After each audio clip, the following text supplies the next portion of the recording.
Hello po mga katambay, kamusta po? Si Kamanong po sa Tambayang Makabayan. Bago po tayo magsimula sa ating kukomentuhan po, siyempre po, nagpapasalamat po si Kamanong sa mga nakaagusto po ng ating maliit na channel sa YouTube at TikTok, ang Tambayang Makabayan. At siyempre po, alam po natin na ngayon holiday season. Mag-iingat po tayo mga kabayan, lalo po sa mga pagbibiyahe natin na uuwi po ng mga kanya-kanyang tahanan, probinsya. Ingat po dahil alam po natin na napakadami po nating mga kababayan ngayon ang magsisiuwian po. At nandiyan na po ang talagang sakripisyo lalo sa trapiko at ang sakripisyo pa sa ating airport lalo kung gagamit po tayo ng eroplano. Kaya ingat po mga kababayan at syempre kasama na rin ang pagtitiis. Ingatan nawa po tayong lahat. Ito po mga katambay, pag-usapan po natin yung mga nakaraang buwan po, di ba? Naging issue po si Congressman Pulong Duterte sa kanyang budget na binigyan po nila ng masyado at kala mong korap ang Congressman Pulong, di ba? At wala pong napatunayan ang mga nag-akusasyon na nag-akusa dito sa congressman na bilyon-bilyon ang kanyang nahawakang budget na hindi naman na lumabas na ito ay korap at walang napatunayan pati sa COA. At ngayon po, ang mga congressman na nag-akusa dito kay Congressman Pulong, bumaliktad po, nabaliktad po ang sitwasyon. Sila po ngayon ang kinasuhan ng korupsyon sa ombudsman sa kanilang bilyon o 50 billion government project na kanilang tinatawag di umano na kinotongan, kinuhanan ng komisyon o kotong. Ito po, painggan po natin ang isang vlog na ito po na sa balita na po ito, mga katambay. At ito po ay kinasuhan na talaga. Ito po, painggan po natin at komentuhan po natin mga katambay. Matapos akusahan si Congressman Pulong Duterte sa di umano'y 51 billion budget raw ng kanyang distrito. Ako, Bicol Party List Representative Zaldico, kinasuhan sa ombudsman matapos ang di umano'y pakikipagsabuatan sa DPWH sa isang government project. Tiyak raw na iikot ang puwit ng kongresistang si Zaldico dahil sa mukhang siya ang kinasuhan ng Task Force Kasanag International dahil sa maanumalyang proyekto na bukod raw sa minadali at ang ilan pa'y hindi natapos ng maigi.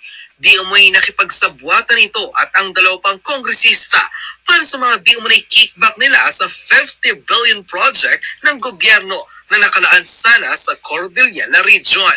Sa inang maraming netizens kay Congressman Zaldico, ikaw ang nang bibintang kay Pulong, ikaw pala itong walang ibang ginawa kundi kumatko. Narito ang controversial full report na umani ng iba't ibang reaksyon sa mundo ng social media.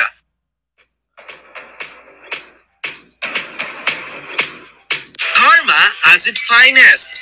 Tila hindi raw inaasahan ng Ako Bicol Party List Representative na si Zaldico na ito ang ganti sa kanya ng kapalaran dahil matapos akusahan si Congressman Pulong Duterte sa di umano'y 51 billion fund ng kanyang distrito.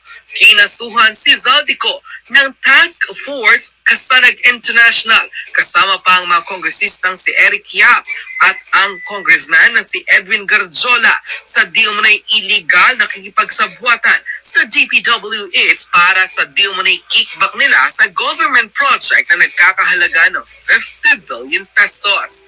Mismong dumulog sa tanggapan ng ombudsman sa Quezon City ang samahan Task Force Kasanag International para formal na bigyan ng linaw ang lahat ng mga kinasasangkutan ni Zaldico at ng ilang pang mga kongresista patungkol sa napakalaking government project na nagkakahalaga ng 50 billion pesos na bukod raw sa minadali at ang ilan pa hindi natapos, ano raw ang nangyari sa proyektong nagiba lamang makalipas ang ilang mga taon. Ay mismo sa report mula sa Ayan po mga katambay. Nakakalungkot po. Nasasayang po ang pera ng taong bayan sa mga ganyang klase. Kung ito po ay magiging totoo ang mga paratang po dito po sa congressman ng si Saldico, mga katambay. Sa kabila ng ito po ay nag-akusasyon ng 51 billion sa congressman na si Pulong Duterte. Wala naman po itong napatunayan at walang kaso na naisampa po kay Pulong Duterte. Pati po ang COA at ganun din po sa ombudsman. Ngayon po, bigla pong nabago po, na twist ang sitwasyon. Siya po ang talagang sinasabi po ng mga nag-research o itong mga grupo na talagang siya direkta na kinasuhan na at nag-file ng kaso sa ombudsman sa maanumalya na mga proyekto na hinawakan po nito ni Congressman Saldico. At napakahirap, 50 billion na hindi natapos yung proyekto at nasisira pa. Ganong kalaking pera ang hinahawakan ng mga congressman sa kanilang mga proyekto, di ba? Dapat lang po ito para kay Kamanong, talagang tutukan po. Dapat hindi lang po ito si Saldico. Lahat po ng congressman o mambabatas natin, kailangan po ito ay talagang silipin hanggat maaari, i-audit. Dahil ang hirap nga po sa mga mambabatas natin ngayon. Dahil nga natuklasan din po natin, mga katambay, di po ba? Na sila may sariling batas na sa Senado nagmula, di ba? Nung dating senador Pampilo Lacson na gumawa ng sariling nilang batas na ma-secured ang kanilang mga budget taon-taon na hindi sila po pwedeng i-audit ng COA at hindi din sila pwedeng hingan ng resibo sa kanilang mga budget ng COA. Ang tangi lang pwedeng lang ibigay yung kanilang pirma at yung sinasabi nila na ito ang mga nagastos namin na mga sa loob ng 12 buwan at pipirmahan lang nila at walang resibo. Tapos na, mga tambay. Kaya dapat po ito talagang tutukan po sa dami po ng ating congressman sa ating bansa. Tsak na napakalaki pong anomalya ang masisilip dito. Kaya lang, malabong mangyari, mga katambay. Bakit kanyo? Natanong ni Kamanong at nasabi ni Kamanong, kontrolado ng ating mambabatas lahat ng sangay ng gobyerno at lalo na rin ang ombudsman. Dahil sila, sa kanila nanggagaling ang mga budget at sila gumagawa ng pondo ng bawat ahensya, di ba? Kaya nakakalungkot lang po. May lumalabas pong mga ganitong issue, korupsyon, pero wala rin po nangyayari dahil mismo ang ating gumagawa ng batas, sila ang lumalabag sa batas. Di po ba, mga tambay?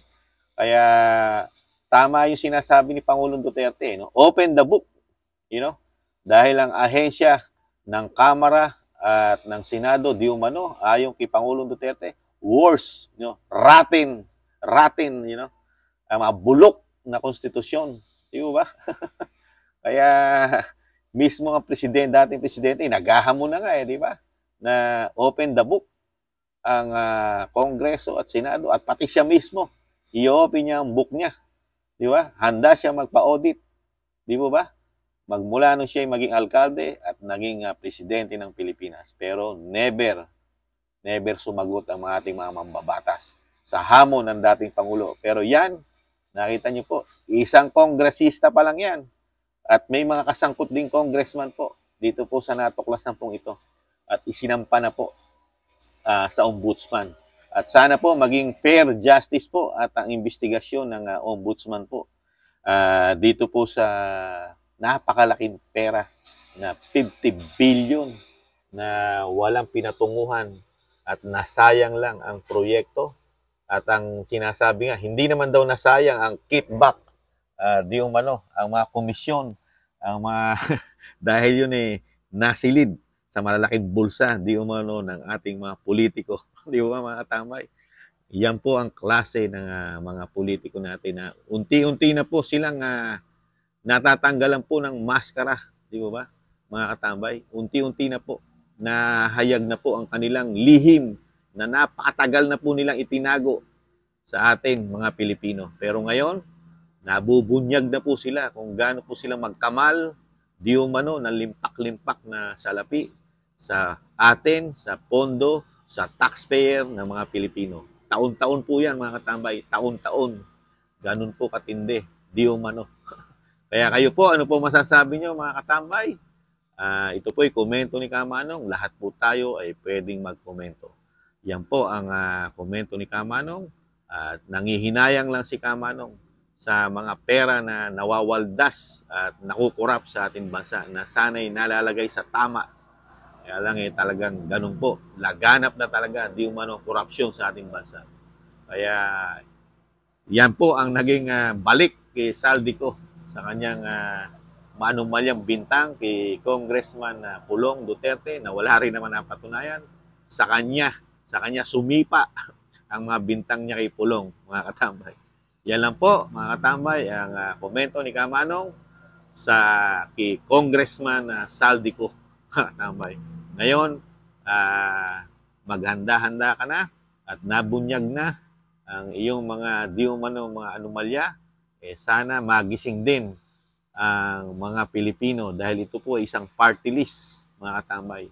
At ito po ay muling tatakbo sa susunod na halalan ng party list. Sana po ay maging matalino na tayong mga Pilipino.